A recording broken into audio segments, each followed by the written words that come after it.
A church full of grace. The News Church.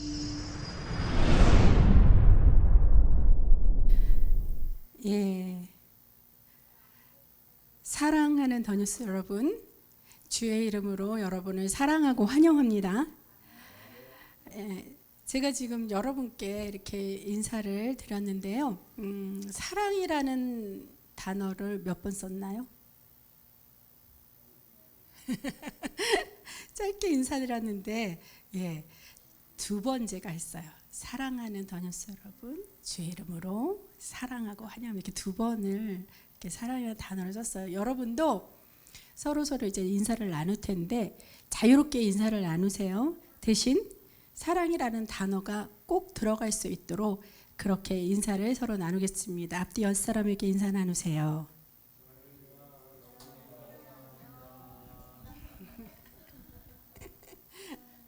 예, 감사합니다. 자, 저나 여러분이 이렇게 인사를 나눈 것처럼 여러 곳에서 이제 사랑이란 단어를 이렇게 넘치게 사용하고 있어요. 지금 사랑이란 단어를 넣어서 인사를 하라 그러니까 우리 앞에 우리 반주자 은규 저기 학생마저도 막 부끄러웠고 이러고 이렇게 웃으면서 쑥스러워하는 모습이 또 보였습니다. 예, 맞아요. 우리가 이 사랑이라는 단어를 아주 넘치게 사용하고 있어요. 그렇죠? 남녀노소를 불구하고. 그렇지만 이 사랑이라는 말이 우리 가슴에 사무치게 와 닿기는 합니까? 솔직히 말하면 단어 자체는 참 듣기에 좋은 말 같아도 가슴에 사무칠 정도는 아닌 것 같아요. 그렇죠? 그런데도 불구하고 하나님이 우리에게 요구하시는 것이 사랑입니다. 사랑. 자, 우리가 지금 찬양을 아까 300 몇 장이었죠? 불러봤을 때 3절 가사 그랬잖아요. 하늘을 두루마리 삼고 바다를 먹물로 삼았대요. 그러니까 하늘을 두루마리 종이를 삼고 바다를 먹물로 삼아서 하나님의 사랑을 다 기록해도 다 기록할 수가 없다는 겁니다. 여러분 상상해 보세요. 하늘이 두루마리가 돼갖고 내가 바다를 붓으로 딱 찍어서 하나님의 사랑을 막 쓰고 있어요. 그래서 만약에 그게 다 기록됐다고 그렇게 쳐봅시다. 가정에 보면 어떻게? 그런데도 하나님의 사랑이 쓸 게 더 남아있다는 얘기죠. 하나님의 사랑은 정말로 우리가 알고 있는 사랑은 정말로 티끌만큼도 안 될 것 같다는 이런 생각이 들어요. 우리 찬양을 부르면서 저는 그런 깨달음의 은혜가 있었습니다. 그래서 하나님이 말씀에도 이렇게 명령을 하셨어요.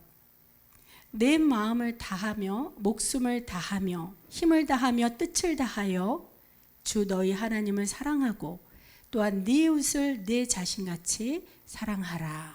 이 말씀이 누가복음 10장 27절에 기록되어 있습니다.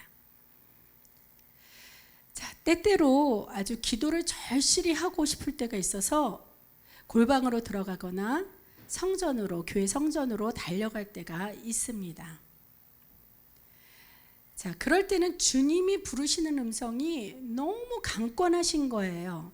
그래서 마치 성령의 견인되듯이, 그러니까 순순히 순종하는 게 아니라 견인된다는 것은 내가 아무 능력이나 힘이 없을 때 고장난 자동차 견인하잖아요. 스스로 갈 힘이 없어도. 그것처럼 저도 주님께 성령에 이끌려 견인되듯이 골방에 들어가게 돼요. 자, 이렇게 주님이 이끄신 대로 들어가서 무릎을 꿇고 기도를 하기 시작하니까 너무나 놀랍게도 주님이 저를 종으로 부르시는 그런 음성을 듣게 되었습니다. 그러나 참 의아했어요. 부르심을 받았을 그 처음에는 내가 목사가 되길 원하시고 필요하셔서 나를 부르셨구나, 이렇게 알았다는 거죠. 제가 그래서 왜 나처럼 이렇게 흠이 많고 나처럼 이렇게 세상 속에서 자유롭고 경건하지 못한 이런 나를 왜 주님이 부르셨을까?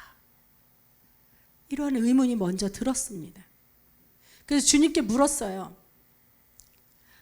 주님, 아버지, 제가 굳이 목사가 안 되더라도 지금처럼 찬양하고 지휘하고 그리고 찬양을 가르치면서 얼마든지 주의 일을 할 수 있는데 왜 꼭 신학을 하고 목사를 하라고 하십니까? 그때 제 의문에 대해 주님께서 말씀을 통해서 성령의 음성을 들을 수 있었습니다. 제가 듣기는 들어도 이 사실은 제 인생에 있어서 아주 중요한 사안이 되겠죠. 그래서 더 정확하고 검증까지도 받고 싶은 그 간절함이 있었어요. 자, 이것은 주님이 하신 말씀이니 분명 성경이 있으리라 확신이 들었어요. 그래서 성경을 막 찾기 시작했습니다. 주님의 음성은 이처럼 신비로운 이상적인 세계가 아니에요. 구체적으로 말씀하고 계시고 그 말씀하신 것이 성경에 다 기록되어 있는 것을 우리가 믿고 발견할 수 있는 것입니다. 그럴 때 놀라운 은혜가 있는 줄 믿습니다. 그래서 저에 대한 이 주님의 응답은 성경 이사야서 54장 4절의 말씀입니다. 제가 찾았으니 제가 읽어보겠습니다. 두려워하지 말라. 네가 수치를 당하지 아니하리라. 놀라지 말라. 내가 부끄러움을 보지 아니하리라. 네가 네 젊었을 때의 수치를 잊겠고 과부 때의 치욕을 다시 기억함이 없으리니 하면서 포인트는 이 말씀이었지만 저에게 주신 이사야서 54장의 전체적인 내용의 흐름이 너무나도 하나님이 이 당시에는 이스라엘 백성에게 하신 말씀이고 이사야 선지자를 통해서 하신 말씀인데 지금은 성령님이 제게 하신 말씀이라는 것을 확실하게 믿을 수 있었습니다. 아하, 이 말씀을 보니 저를 부르신 게 목사의 사람이 없어서 내가 필요한 게 아니라 오직 나를 부르신 이유는 그 단 한 가지, 저를 이처럼 사랑하시는 그 이유였다는 것입니다. 하나님이 세상을 이처럼 사랑하사 독생자를 주셨으니 이는 그를 믿는 자마다 멸망하지 않고 영생을 얻게 하려 하심이라. 아멘. 요한복음 3장 16절 말씀, 아마 송구영신 예배 때 이 말씀을 받은 분도 계시는 걸로 제가 알고 있어요. 자, 하나님이 사랑하셨는데 얼마만큼? 이만큼, 이처럼. 제가 한 손은 마이크를 잡고 있어서 제가 한 손 사용 못하는데, 자, 오늘 우리 한결이 또 차올림 또 은수 이렇게 우리 아이들이 와서 안전한 저 유아실에서 이렇게 같은 은혜 속에 예배를 드리고 있습니다. 근데 이 아이들한테 우리가 부모가 되어서 물어봐요. 한결아, 엄마 얼마만큼 사랑해? 할아버지 할머니 얼마만큼 사랑해? 그럼 뭐라고 대답합니까? 은수가 은수야 고모 얼마만큼 사랑해? 그러면 그쵸, 하늘만큼 땅만큼 얼마큼? 이만큼 사랑한다고 해요.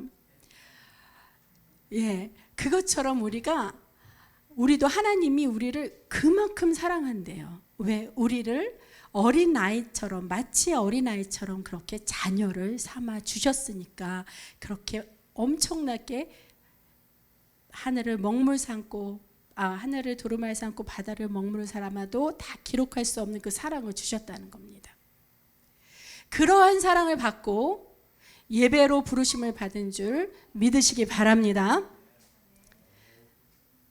주님께서 죽기까지 사랑하시는 그 은혜, 그래서 저와 여러분을 부르신 그 한없는 사랑, 저도 그 주님의 그 큰 사랑을 감당하기 힘들어서요.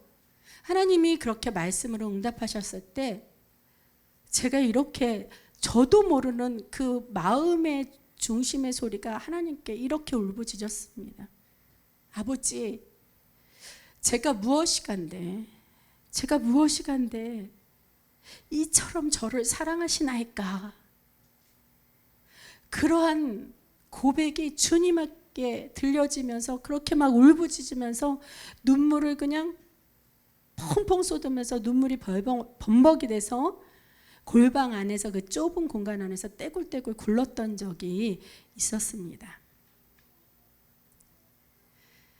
자, 그럼 이처럼 제가 과거에 체험했던 그 하나님의 사랑은 어떠한 것일까요? 자, 우리가 잘 알고 있는 그 CCM 찬양 중 세상에서도 같이 동시에 불려졌던 찬양이 있어요. 그렇죠? 여러분 다 아시는 찬양. 당신은 사랑받기 위해 태어난 사람, 당신의 삶 속에서 그 사랑받고 있지요 하면서 한 번 더 반복을 하죠. 그렇죠? 그 가사를. 근데 그 다음에 가사가 뭡니까? 태초부터 시작된 하나님의 사랑을 해서 그 사랑이 바로 하나님의 사랑을 지칭하니까 거기부터는 싹 빼고 안 불러요. 그냥 앞에 그 두 소절만 반복된 그것만 세상에서는 불려주고 있습니다. 그래서 저는요, 그렇게 불러주고 딱 끊기면 제가 그거 그냥 흐름을 놓치지 않고 바로 해서 태초부터 시작된, 제가 혼자 있어도 그래서 끝까지 찬양을 다 끝내야지만 마음이 시원한 것 같더라고요. 저나 여러분이나 같은 마음인 줄 믿습니다.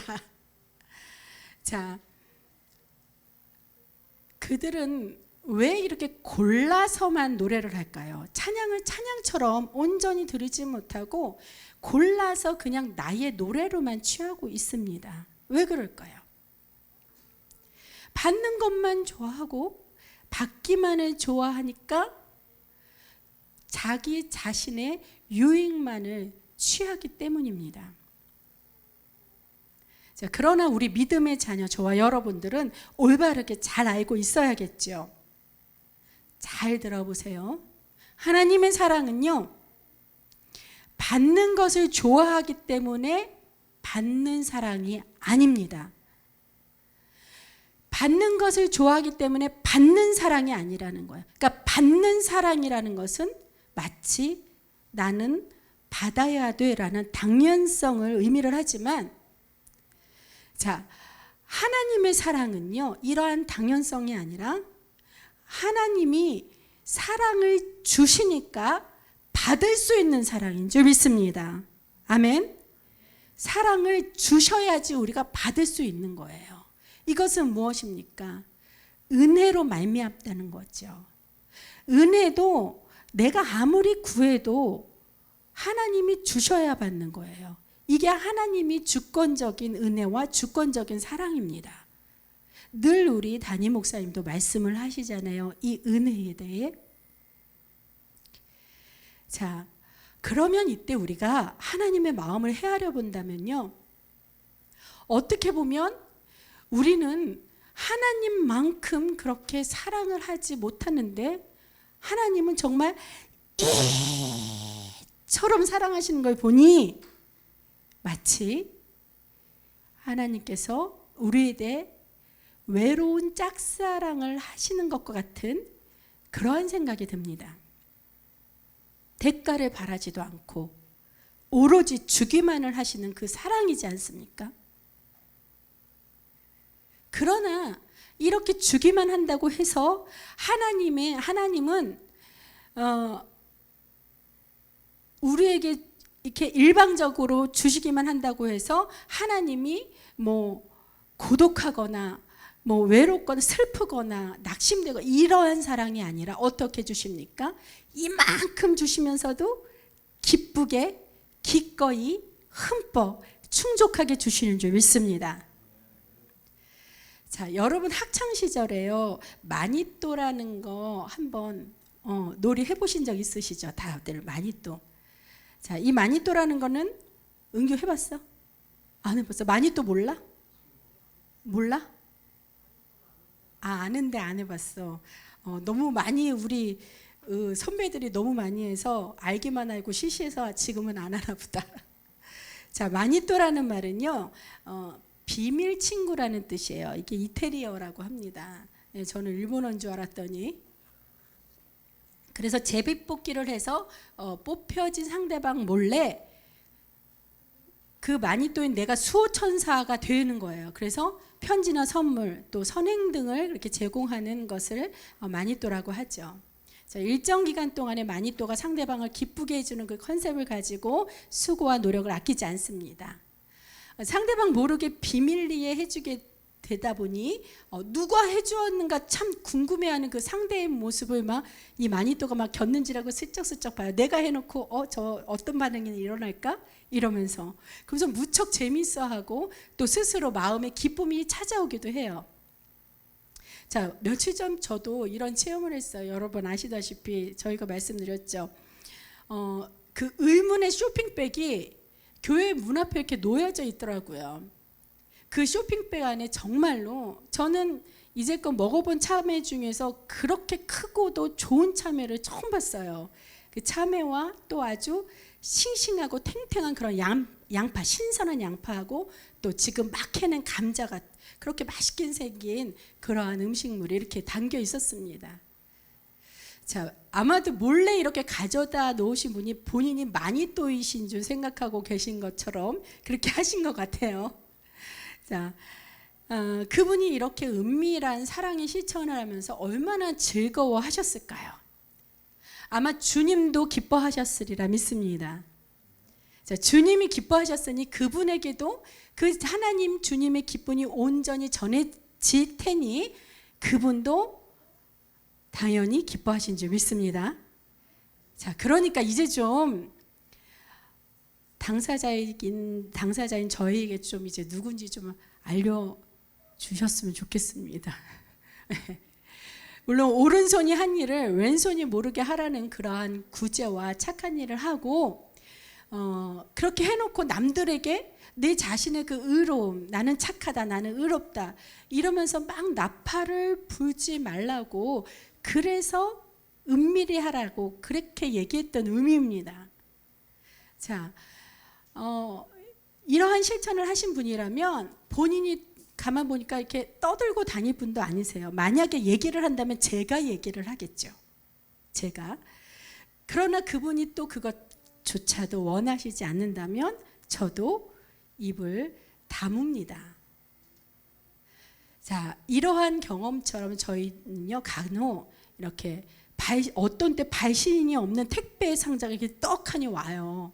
그런 선물들이 배송될 때도 있고 또 심지어는 누구를 통해서 후원금을 주는데 이거는 제가 주는 게 아니라 아무개가 무명 씨가 주시는 건데 이거를 목사님 뭐 선교에 함께 쓰시라고 하십니다. 뭐 목사님 필요한데 쓰시라고 합니다.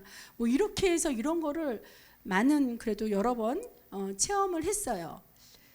그래서 이번에도 이제 같은 경험이라고 여길 수 있겠지만 만약 이런 경험이 처음이었다면 이런 생각이 들 수도 있을 것 같아요. 이거 우리에게 주시는 거 맞나? 혹시 누가 잠시 이렇게 여기가 안전한 곳이라고 생각이 돼서 나중에 가져다 갈 수도 있는데 내가 미리 김칫국 마시는 건 아니야? 이거 먹어도 되는 거야? 가져가도 되는 거야? 뭐 이렇게 생각할 수도 있으면서 당황해할지도 모른다는 거예요.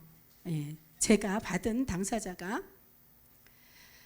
자, 그러나 딱 이렇게 분위기를 보니 저의 경험도 있고 우리 그렇게 저희 목사를 위해서 이렇게 겸손히 놓고 가신 분이라면 사람들에게 자기의 과시를 하려고 나팔 불질 않을 그런 선한 분으로 여겨집니다. 그러니까 지금이라도 저희 마음 좀 편하게 좀 빨리 누구신지 알려달라는 거예요. 주님의 이름으로 축복을 해드릴 수 있으면 저희가 참 좋겠습니다. 물론 모르고 이렇게 모르지만 축복을 한 거랑 주님 앞에 저희가 중보를 할 때 저는 똑똑히 여러분의 이름, 각자의 이름 석자를 또박또박 댑니다. 명확하게 기도하고 구체적으로 기도해야 된다는 것이 하나님의 뜻이고 하나님이 원하시기 때문에 저희는 그렇게 기도를 해요. 그래서 정말 이렇게 고맙고 감사하신 분을 위해서 저도 그렇게 기도를 하고 싶어요. 자, 할렐루야. 하나님은 사랑이십니다. 아멘. 사랑의 하나님께서요, 우리에게도 그 일방적인 사랑을 주신다는 겁니다. 그러나 하나님의 사랑은 우리 사람들과 다른 점, 차이점이 있어요. 사람들은 내가 좋을 때만 사랑하기 때문에 사랑을 했다가 안 했다가 이렇게 왔다리 갔다리 하지만, 주님은 내가 좋을 때나 아니면 좋지 않을 때나 내가 정말로 죄를 많이 지었거나 하나님을 기쁘게 하지 않거나 이럴 때도 구분하지 않고 언제나 사랑하시고 그 사랑이 변하지 않습니다. 믿으시기 바랍니다. 그리고 주님의 사랑은 지치지도 않아요. 그리고 포기하지도 않으십니다. 우리가 아무리 죄를 저질렀어도 또 오늘 목사님께서 기도하신 대로 그 은혜를 망각하고 살면서 우리가 주님께 관심을 두지 않았다 하더라도 하나님은 언제까지라도 우리를 짝사랑, 홀로 사랑하기를 마다하지 않는다는 겁니다. 자, 단 우리도 주님과의 그 사랑을 함께 할 수 있을 때까지 그저 주님께서는 기다려주시는 인자하신 분이신 줄 믿습니다. 그리고 어디까지 사랑하시는 줄 아세요? 주님은 호세아 3장 1절에도 이렇게 말씀하셨는데, 여호와께서 내게 이르시되 이스라엘 자손이 다른 신을 섬기고 건포도 과자를 즐길지라도 여호와가 그들을 사랑하나니 너는 또 가서 타인의 사랑을 받아 음녀가 된 그 여자를 사랑하라 하시기로. 이런 말씀이 기록되어 있어요.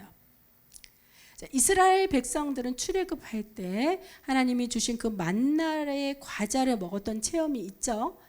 근데 그런 은혜를 잊어버리고 또다시 우상을 섬기고 그 우상을 섬기면서 그 제사에 바쳤던 그 건포도라는 과자를 그네들이 우상에게 드렸던 걸 그대로 취하고 먹었다는 겁니다. 자, 성경에서의 포도의 의미는 뭐냐면 기쁨이래요. 여호와가 주시는 기쁨이 포도입니다. 그래서 그들이 포도주를 만들어 마시는 것이 바로 하나님의 기쁨을 취하는 것과 마찬가지의 의미를 가지고 있어요. 근데 이 마른 건포도 과자를 먹었다는 것은 하나님으로부터 오는 기쁨도 마를 수밖에 없다는 그러한 상징이 될 수 있는 거겠지요. 자, 그럴지라도 주님은 당신이 그 택한 백성을 끝까지 사랑한다고 말씀을 하십니다. 그리고 음녀라고 비유된, 음녀가 누구예요? 남편을 배반한 여자가 음녀잖아요. 그런 음녀처럼 우상을 섬기고 주님을 배반할 것 같은 때에도 이스라엘을 사랑하신다고 호세아 말씀을 통해서 말씀하셨습니다. 그 말씀이 이 시대에 저와 여러분 모든 사람들에게 하시는 말씀인 줄 믿습니다. 자, 그러면 주님이 우리를 이토록 사랑하신 이유가 무엇일까요? 이토록 사랑하신 이유가 무엇이냔 말이죠. 이것은 주님이 우리를 택하시고 왕같은 제사장으로 삼아주신 만큼 저와 여러분을 존귀하게 여기셨기 때문입니다. 믿으십니까? 자, 이 진리를 알고 나면요, 우리가 사랑받는 것에만 만족하지 않고 주님 주신 사랑에 대해 감사의 찬양이 나올 것입니다. 본문 11절에 이런 말씀 있잖아요. 내가 어렸을 때에는 말하는 것이 어린아이와 같고 깨닫는 것이 어린아이와 같고 생각하는 것이 어린아이와 같다가, 자, 말하는 것, 생각하는 것, 깨닫는 것, 이런 것이 다 어린아이와 같았어요. 내가 예전에는. 그렇죠? 그러니까 어린아이는 보세요. 증명이 되잖아요. 뭐 은수나 한결이나 차올림이나 어린아이와 같아서, 지금 어린아이와 같으니까 어떻게? 그 사랑을 그냥 독차지하기만 합니다. 우리도 어린아이와 같았을 때는 하나님의 사랑은 그냥 받기만 하고 독차지하기만 했다는 거예요. 그러나 본문 보면 장성한 사람이 되어서는 어떻게? 이 어린아이의 일을 버렸노라 했어요. 뭐예요? 하나님의 사랑을 버렸다는 겁니까? 그게 아니죠. 이제는 장성하였으니 어린아이였을 때 받기만 했던 사랑을, 그 어린아이와 같은 마음을 버리고 어떻게 하겠다고요? 이제 장성한 사람처럼 하나님의 사랑을 에 대해 생각할 줄 알고 또 깨달을 줄 알고 또 그렇게 하나님에 대해 말하는 사람이 되겠노라 하는 이러한 결단이 들어간 내용입니다. 그래서 그러한 찬양이 나온 거예요.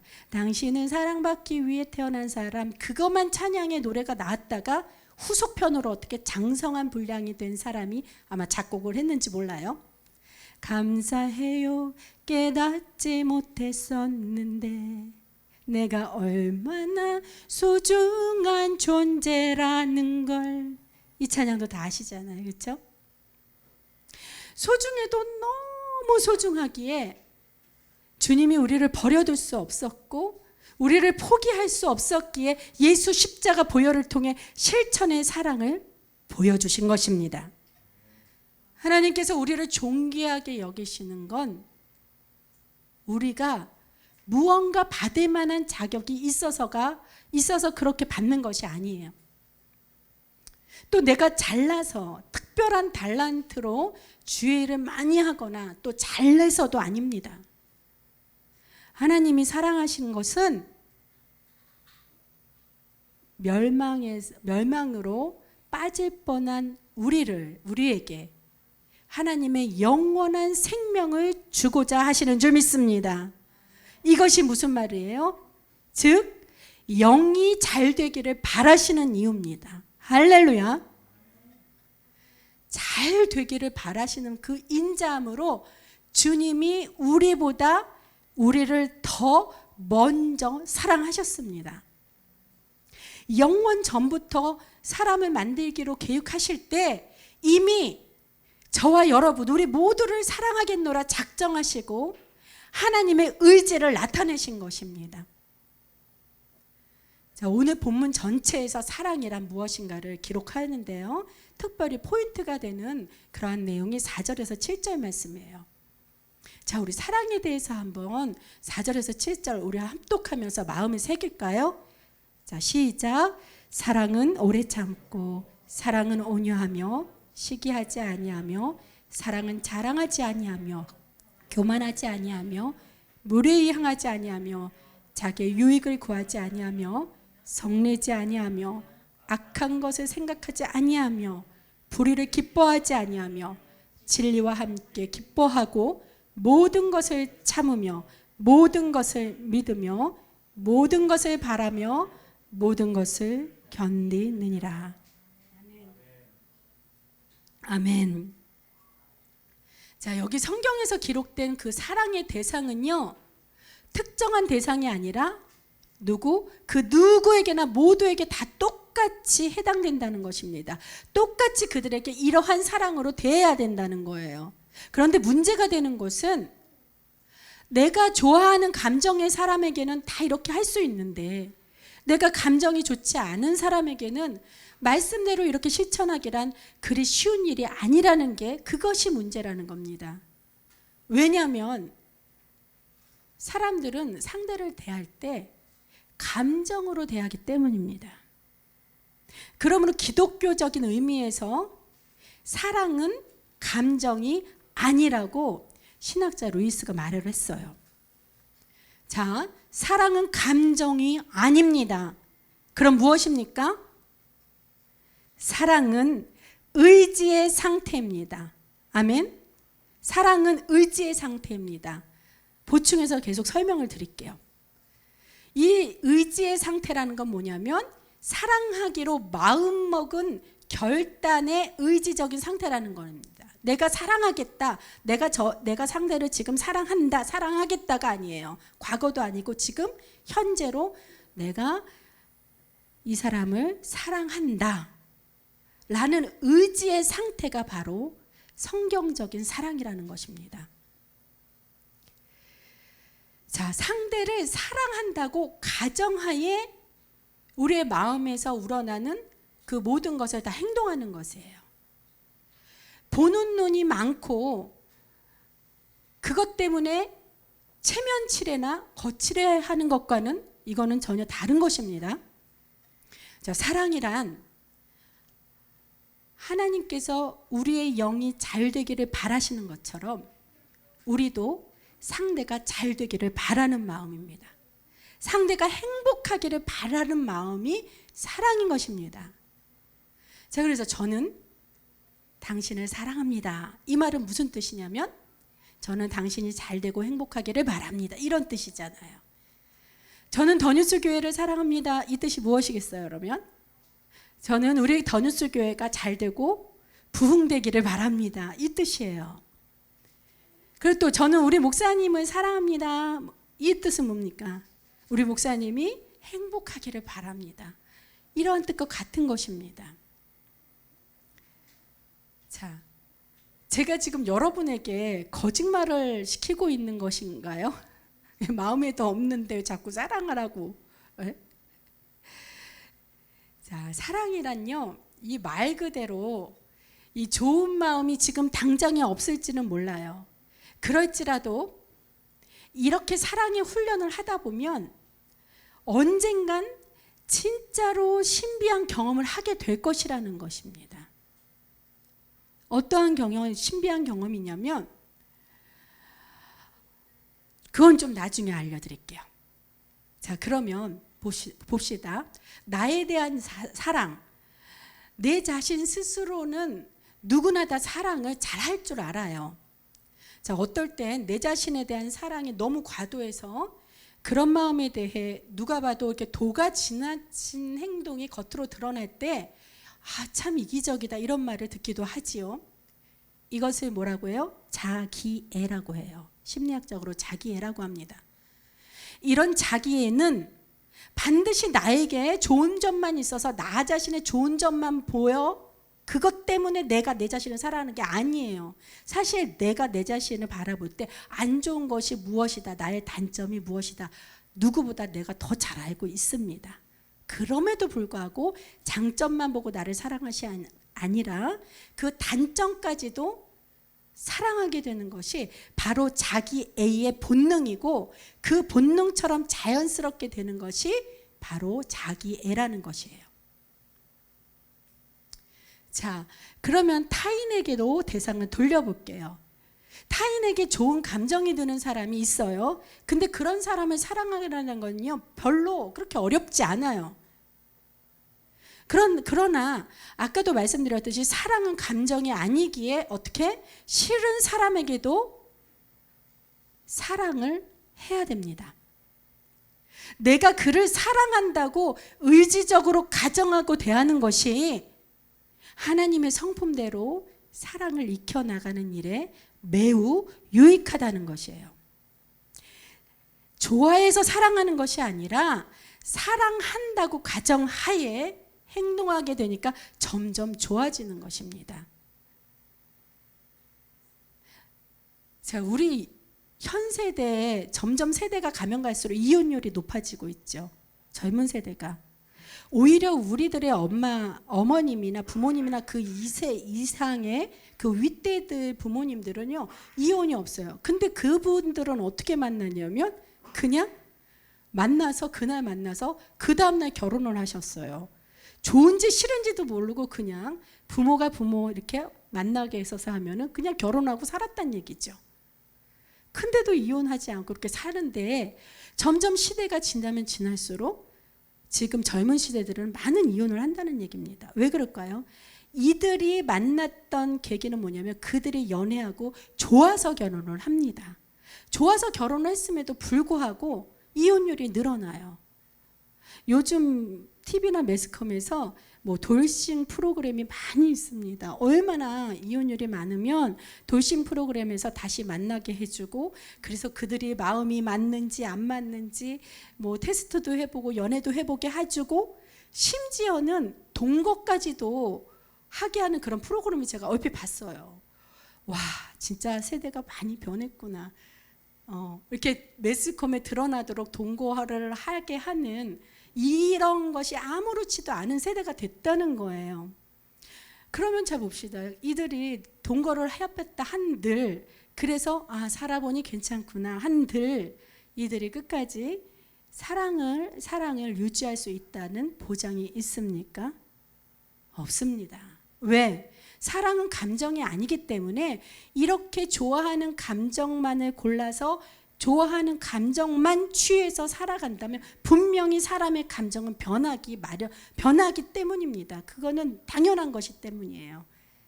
그렇지만 주님은 우리를 감정으로 사랑을 대하지 말고 어떻게 내가 지금 사랑한다는 그러한 의지로 상대방을 사랑하라는 것입니다. 그렇게 얘기를 해요. 우리 부모님들 윗세대들은 어떻게 어쩔 수 없이 그냥 살아야지 뭐. 그러니까 물론 말은 아름답게 못 하셨어요. 사랑은 감정이 아니라 의지야. 그래서 내가 지금 사랑한다고 생각하고 살았어. 이렇게 얘기하시지는 않아요. 그러나 어떻게 말씀하십니까? 그런데 뭐 좋으나 싫으나 어떻게 결혼했으니 연을 맺었으니 끝까지 참고 살아야지 뭐. 어찌 보면 성경을 몰랐던 그 분들이 더 성경적인 것 같기도 해요. 자, 이처럼 우리가 이렇게 좋아하는 사람만 사랑을 하며 하는 것이 아니라 예를 들어서 좋아해서 사랑을 해서 그 좋아하는 감정이 끝까지 가서 사랑이 끝까지 가는 게 아니라 뭐냐면 사랑한다고 가정하에 그렇게 행동하니까 점점 더 좋아지게 되는 거예요. 근데 그것을 우리가 모른다는 거죠. 잘. 근데 반대로 싫어한다고 해서 무례하게 이렇게 대하는 과정에서 상대에게 상처를 주잖아요. 그러면 그가 점점 더 싫어지게 되는 겁니다. 자, 싫어해도 사랑한다는 가정하에 대하면 적어도 싫어하는 마음은 점점 더 사라지게 된다는 그러한 이치를 말하고 있는 것입니다. 전도도 사랑의 훈련이 되는 거예요. 자, 내가 좋아하는 사람일지라도 전도라는 그 전도라는 것 때문에 어려울 수 있어요. 그리고 정말 싫어하는 사람에게는 접근하기가 힘들죠. 또 특히나 우리가 길거리 나가서 노방전도를 하면 전혀 안면부지인 그러한 사람들에게 말을 붙여야 되는 겁니다. 그러니 얼마나 쑥스럽겠습니까?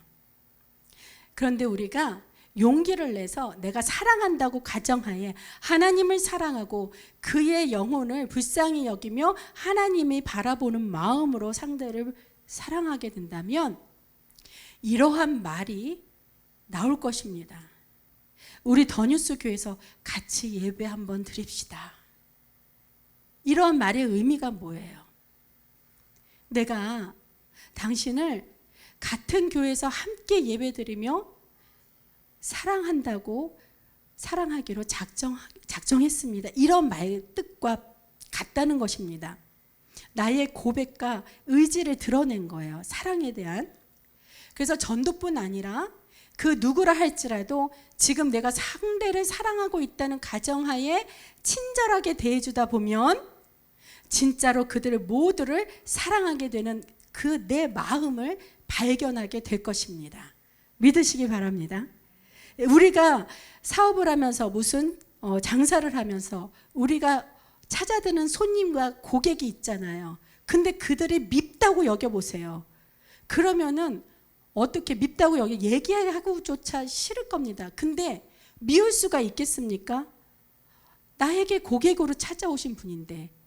그러니까 어떻게? 내 마음은 전혀 아무 거리낌도 아무 색안경도 끼지 않는다는 거죠. 그렇기 때문에 그 자체가 뭐예요? 내가 상대를 사랑하고 있다는 그 자체의 상태나 마찬가지예요. 그러니 얼마나 친절하게 대해주고 또 얼마나 자세하게 잘 안내해주고 그것 자체만 보면 영업이 아니라 그거 자체만 보면 무척이나 상대를 사랑하는 그런 친절한 사람처럼 보이는 것입니다. 그렇기 때문에 그 고객은 그러한 친절함과 그러한 것을 통해서 더 다른 것보다도 여기 것에 이 사람의 것을 더 팔아주게 되고 그렇게 되는 거죠. 사게 되는 거고. 이러한 것이 나의 유익을 위한 그러한 것뿐만 아니라 모든 사람을 다 동일하게 대하라는 그러한 하나님의 뜻인 줄 압니다. 자, 잠언 8장 17절에서요.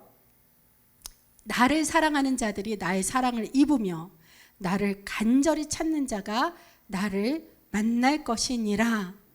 이렇게 하나님께서 알려주셨습니다. 직접 우리를 만나주시는 길을 알려주신 겁니다. 근데 언제? 아멘. 사랑으로 간절히 찾을 때. 그런데 우리는요, 이제야 사랑을 조금 알게 된 것처럼 좀 부족함을 느껴요. 하나님의 사랑은 목숨까지 버리는 그 사랑이라고 우리가 알고 있고, 그런데 우리 사랑은 그와는 비교할 수도 없고 또 아주 터무니없이 부족하기 때문입니다. 자, 그렇다면 이 사랑을 하나님이 원하시는 것만큼 다 채울 때까지 주님께서 우리를 만나주시지 않겠다는 말인가요? 그렇지 않죠. 우리가 주님을 사랑한다는 가정하에 주님께 사랑을 고백하는 것입니다. 그렇게 그 주님에 대한 사랑을 의지적인 상태로 마음을 다해 계속 기도를 한다면 하나님께서 그 마음의 중심, 그 노력함의 어여쁨을 보시고 만나 주신다는 것이에요. 그래서 우리가 그렇게 계속적으로 찾으면 찾을수록 마음이 더 간절해지는 그런 것을 경험하게 됩니다. 그때 정말 하나님이 사랑하게 되고요. 처음에는 가정했는데 비로소 계속 가정하에 사랑한다고 고백하고 고백하게 되니 사랑하게 돼서 찾게 되고 그래서 찾으면 찾을수록 진짜 하나님을 사랑하고 간절하게 된다는 것입니다. 이러한 체험을 할 수 있는 저와 여러분이 되게 축복합니다. 성령님이 도와주실 거예요. 예수님이 시몬 베드로에게 이렇게 물었어요. 네가 나를 사랑하느냐? 그때 베드로는 주님, 그러하나이다. 내가 주님을 사랑하시는 줄 주님께서 아시나이다. 이렇게 대답했습니다. 이렇게 대답했을 때 그때서야 비로소 주님께서는 베드로에게 부탁을 하셨어요. 무슨 부탁? 내 양을 치라. 주님이 먼저 사랑하시고 저에게도 사랑을 물으셨을 때 저도 이러한 말이 성령의 의지에서 나왔다는 것입니다. 주님, 제가 무엇이간데 이처럼 저를 사랑하시나이까. 이러한 저의 고백을 들으시고 주님은 목사가 되는 신학의 길로 인도해 주신 것입니다. 사랑하는 더뉴스 성도 여러분, 하나님을 사랑한다는 가정하에 마음속에서 사랑하는 주님을 위해 무슨 일을 해야 될 것인가, 이것을 떠올린다면, 그래서 그것을 행동으로 옮긴다면 그것이 헌신이고 또 그런 헌신을 주님이 기뻐하실 것입니다. 이러한 헌신의 마음을 가지고 이미 여러분들은 여러분 한 사람 한 사람마다 소망과 비전의 기도 제목을 저와 함께 공유하시고 또 지금까지 함께 간절히 기도하고 계신 줄 압니다. 여러분의 각자 그 기도 제목이 겉으로 보기엔 나의 유익만을 구하는 것 같았지만, 그렇지만 사실요, 결국은 주님의 영광을 위해 구하시는 줄 알고 있습니다. 맞지요? 그렇게 믿고 여러분을 축복합니다. 그러면 제가 지금 그리스도의 이름으로 질문 하나 드리겠습니다. 제가 질문 드리는 것이 아니라 저를 통해 주님이 질문하시는 것이라 그렇게 또 가정하여 주십시오. 이 질문을 드렸을 때, 여러분이 이 질문을 들었을 때 깊은 생각을 해서 어떻게 대답해야 할까 고민하지 않아도 됩니다. 갈등하지 않아도 됩니다. 이미 눈치채신 분도 계셔서 벌써 기쁨이 오신 분도 계셔요. 자, 지금 여기 현장에 계신 여러분이나 영상으로 예배를 들으시는 분이나 한 분도 빠짐없이 다 여러분 모두 진지하게 아멘으로 답해 주시길 그리스도 예수님 이름으로 강권합니다.